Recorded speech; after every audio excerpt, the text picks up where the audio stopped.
This comes from the U.S. Department of Agriculture, whose 6 centers in the United States, the Human Nutrition Centers of the Department of Agriculture. Their principal one is in Beltsville, Maryland. They have one in Grand Rapids, North Dakota, and one in California, I believe. But these scientists study human nutrition in agriculture and in the population, and they've accumulated some fantastic data. But this was shocking when I first saw this. This shows the percent of the U.S. population not meeting the DRI or the RDA for specific nutrients. And look at vitamin E. 85.9% of the population don't get enough of it on a daily basis, according to the RDA. There's 68% of the population that don't get enough magnesium.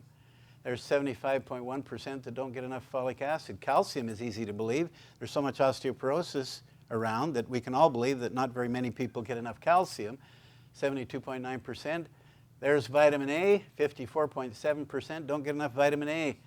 There's another 5 elements there that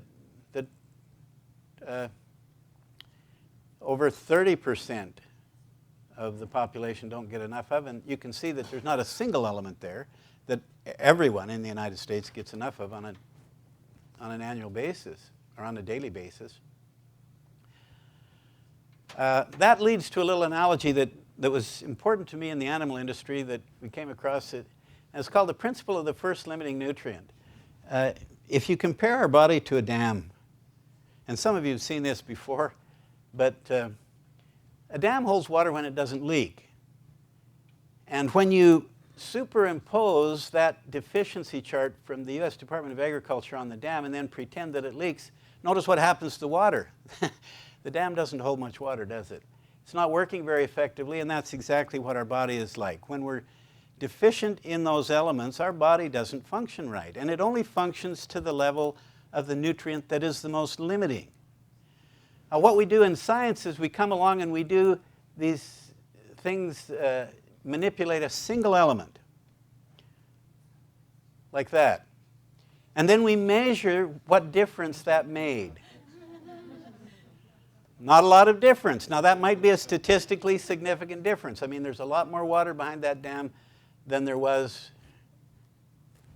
back there, right?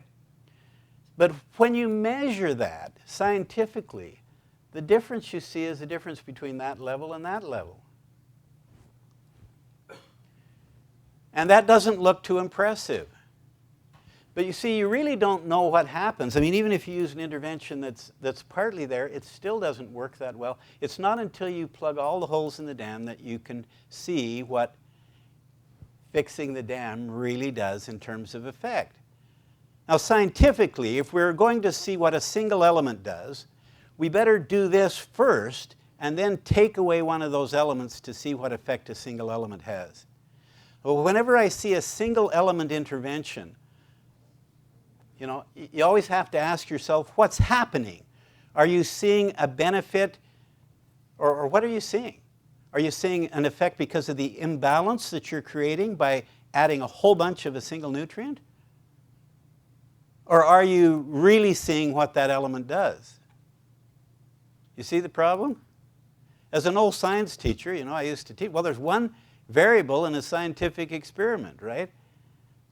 But in this particular instance, that becomes a problem. And so our investigation into these things is problematic. To some degree, when we start playing with metabolites in the body, it's the same kind of thing. So my theory is that you want to try and correct everything in the body by giving the body, like Ames says, he says that if you could supplement all 40 essential plus elements in the body, that 90% of all ill health would disappear. And there's a growing evidence to support that 90% of ill health in North America would disappear.